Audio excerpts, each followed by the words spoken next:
Hey everyone, we are now 4 days away from the update 6.0, and I thought I would do my best to give you a quick rundown of all the teaser information that has been released this week. And I say I'm going to do my best because after the live stream that happened today, it's Friday at the moment as I record this, it's just finished, and the level of information we've been given is unbelievable. So I'm going to do my best to convey as much as possible, as accurately as possible, and in the shortest amount of time. So bear with me as we work our way through this. Before I get into the details, I just want to say to Wargaming specifically that I am very impressed with the way they have responded to the community recently. The first stream they did this week, which was on Tuesday, received complaints. The stream on Wednesday, they listened to the feedback from the first stream and changed their format immediately. There was no, we'll do it differently next week. It was immediate, bam. They got straight on it and they gave us exactly what we wanted to see. So, spot on Wargaming, top marks for that one. Alright, the breakdown of what is coming in 6.0. Here we go. Tier 1 and 2 tanks will be retired, but if you really want to hold on to them, you can buy them prior to the update and they will remain in your garage after the update. What will happen in 6.0 when you take a Tier 1 into battle? I'm not sure. I'm probably just going to take a Tier 1 into battle just to see what happens, just out of curiosity. There is going to be an entirely new look to the game right from the very beginning, so new loading screens, there's going to be a new user interface, and this means that we are getting a new garage. My hope is that we will be heading towards the look and feel of either PC or World of Warships. Given this is a console variant of the game, I'm suspecting we're heading more towards the Warships look and feel of the game, and I'm cool with that because I don't mind the way Warships looks. True Vision was mentioned earlier this week. That is still in development and it is not ready for the game at the moment.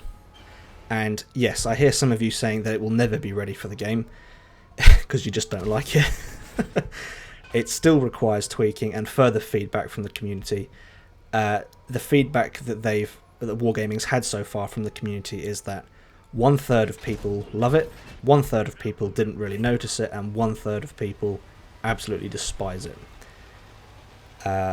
From my point of view, I think it needs to be its own game mode. It's not fair to force it on everyone, but I personally, I like it. The update is coming on the 15th, and from what I can gather, this is because Microsoft or Sony didn't approve World of Tanks console for the next generation of consoles. They didn't approve it for this week, so it's happening next week. That's what I've understood so far, and I guess that's because things move slowly in big business. You know, what can you do? Right, the map, there was talk about maps. So what's happened is we're getting map updates, cosmetic map updates. There's increased number of trees and bushes for more cover now because the 360 generation of consoles couldn't handle that number or that amount of furniture within the maps. That's how I've understood it anyway. Specific details for these are that there are new tree models, there are new bush designs, so things look more realistic. Other map changes are the slippery surfaces where your tank has no traction at all. I understand that is being removed as well, and I think that's great because the number of times I've got stuck on a rock and my flaming tank wouldn't reverse. Yes, you can tell I'm irritated. It irritates me. That's going away, so I'm really pleased for that. There's lighting changes to mirror a more realistic appearance with realistic dynamic skies. That means that we've got improved anti-aliasing and particle lighting. So that's the kind of game engine changes. and what this results in a more immersive feel to the maps, a more immersive feel to the game, and that could be good. I personally, I'm not one that's bothered by graphics. Well, I don't at the moment. I don't think I'm that bothered by graphics. I could be wrong. I could see update 6 and be like, wow, I didn't know I needed this. We'll see. Okay. New maps. The community map is coming. Not in this update, but it is coming. So that's all that was said about new maps. Existing maps are coming back. The maps that have been taken out of the rotation are coming back. And from what I've understood, they have been edited in such a way that even though it's still, even though it's still called Sand River, it is so different that it will take you a second to realise that it's Sand River, and it will be almost so different it may as well be a new map. That's what I've understood. So there was no talk of specifically we're bringing out 10 new maps or 5 new maps. That wasn't said. But I think we will see changed versions of what we already know. And I think that's what's going to happen. So again, we'll have to see what happens with the update. It could be right up where we want it to be. Right up where it might... I don't know. Everyone wants new maps, don't they? We'll see. We'll just have to see. I don't know at this point. The question was asked, are all these map changes going to be applied to all versions of the console? So the answer was was yes. So that means the PS4, Xbox One, and the new generation of consoles, the new Xbox X or whatever it is, and the PS5. Emphasis during this graphics and maps discussion, emphasis was placed on the improved graphics being an ongoing process. So what we see in this update is not the end of the updating process. They're still working on it. And something that I picked up on during the graphics and lighting conversation was talk about smoke columns and the way light affects smoke columns. And I thought, well, smoke columns, does that mean are we gonna see smoke as a introduction to the game? I don't know. I'm just throwing that out there as a maybe. I don't know. But they talked about it in a way that made me think, maybe. We'll see. We are getting new consumables, but no details were given on what these consumables will be. Reusable consumables are coming with a system that sounds very similar to Warships or PC. And this will introduce a new dynamic to the game because the timing or the when you use your consumable will affect what happens to you in the game. So for example, if your repair kit has a 60-second cooldown, don't use your repair kit when you're not in harm's way.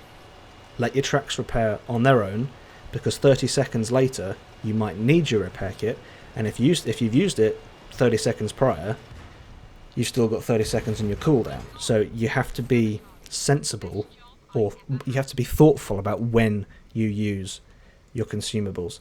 And that is something that I know a lot of people have wanted for a very long time. Reusable consumables are coming. I think that's brilliant. Alright, on to the next big one. There is going to be a new equipment slot, which brings the total of equipment slots up to 4. When the update goes live, by default, we will all have the enhanced target info equipment, this new piece of equipment assigned by default to every tank. And what this does is, what was said was, it's a HUD modification that displays what has been done to the tank, the enemy tank, as you're battling it. Now, to me, this sounds like the feedback system from War Thunder. If you haven't played War Thunder, then quickly Google tank gameplay, and you'll see what I mean, and you'll see the system that's present in that game. Am I allowed to talk about War Thunder? Guess we'll find out. This new system, new targeting system, could also be interpreted as being able to see what parts of the enemy tank are damaged before you engage it. So it might highlight weak spots. Personally, I hope it's more like the War Thunder system, because a big part of this game is learning vehicle weak spots and outsmarting your opponent. If the weak spots are highlighted for you to see for free without you making any effort to learn it or figure it out, then I think that might be a layer of immersion that's removed from the game. Yeah, I could be wrong, but Wargaming's reason for doing this was that for the more casual players, they would have access to this information rather than having to go to third-party websites. Personally, I need to see this system in action before passing judgment. Anything I've learned was from talking to other players or going online, and when I say online, I mean YouTube, watching other people play and learning that way.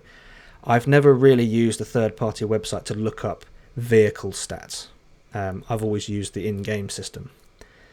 So, yeah. The only time I've ever used a third-party website was to look up my own personal win rates and WN8 ratings. So, we'll have to see what it does.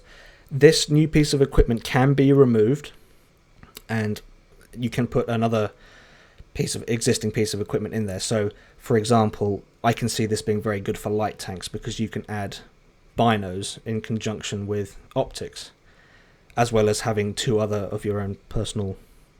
pieces of equipment of your personal choice. But I think here's the caveat with this one. What was mentioned today was that when you aim at an enemy tank, there's a red outline. And what was mentioned today, from what I've understood, I could be wrong here, but the red outline is now part of the enhanced targeting info system. So if you take the enhanced targeting info system off, you won't see the red outline. And that will make the game very similar to True Vision, where a tank is outside your line of sight, but you can still see them. You don't get the red outline, but you can still see them moving.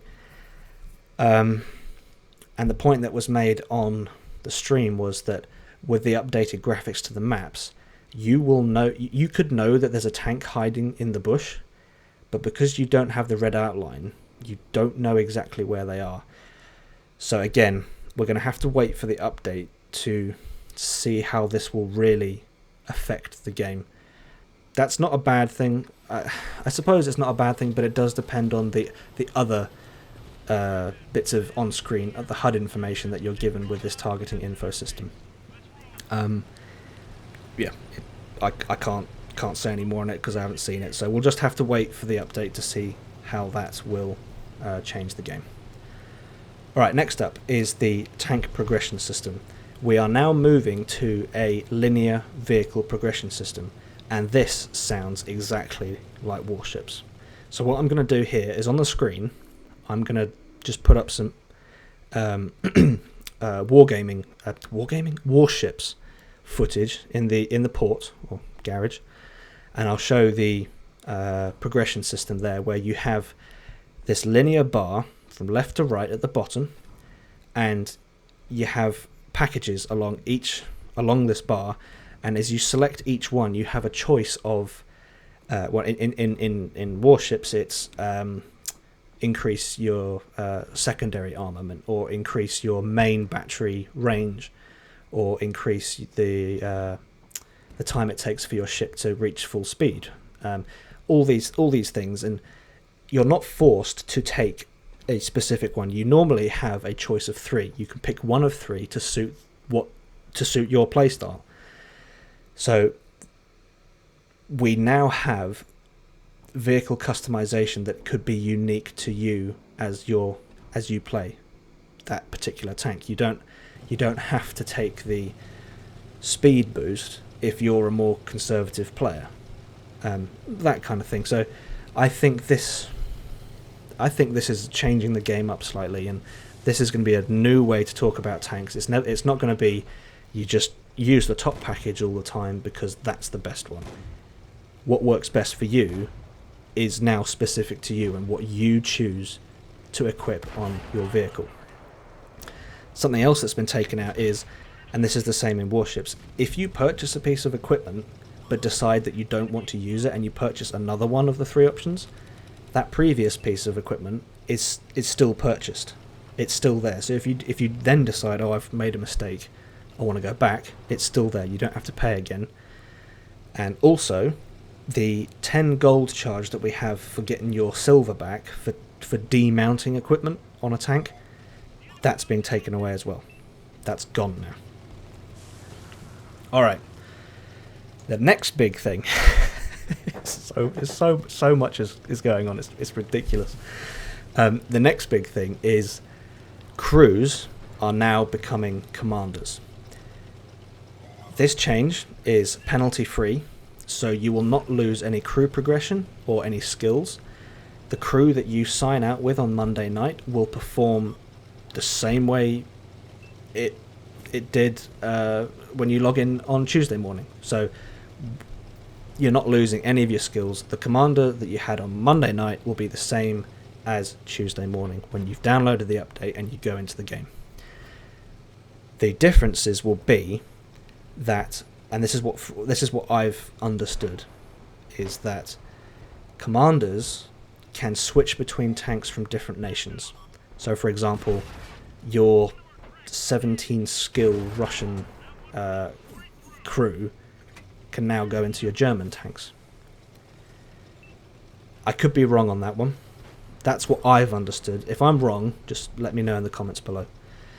Okay, lastly, the thing I'm going to talk about is the aesthetics of the garage and tank customization. I think I've already said that we're getting a new garage, and what was said about the garage is that we are getting a new tank-centric garage that will make the tanks the star of the show.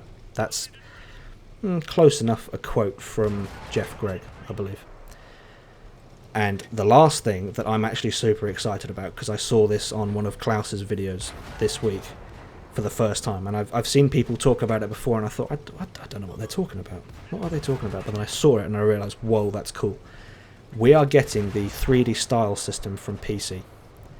And if you don't know what that is, go check it out. It's cosmetic, it's completely cosmetic, but man, it makes these tanks look badass. I'm super excited for this update. I really am. Right. Finally, and this is the last thing I'll talk about. Transparency is something that Wargaming are continuing to strive towards, and I think that this week we have seen incredible progress with that specific point. This week they have demonstrated that they do hear us and that they are willing to change based on our constructive feedback. We have had unprecedented access to a huge variety of game developers, art designers, the guys that are working on the maps, the guys that are working on the graphics, the guys that are working on lighting, all of this stuff. We've had access to all of them. The tank folks,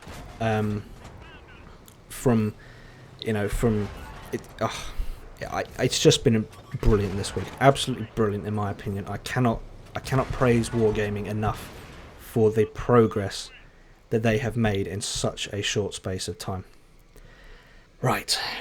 If you guys know of anything that I have missed, then drop it in the comments section below, and what I'll do is I will collate everything that I've missed and put it into one pinned comment at the top so everyone can quickly see anything that I missed out. As always, folks, I hope you're all still keeping safe, and I cannot wait to see you on the battlefield in Update 6.0.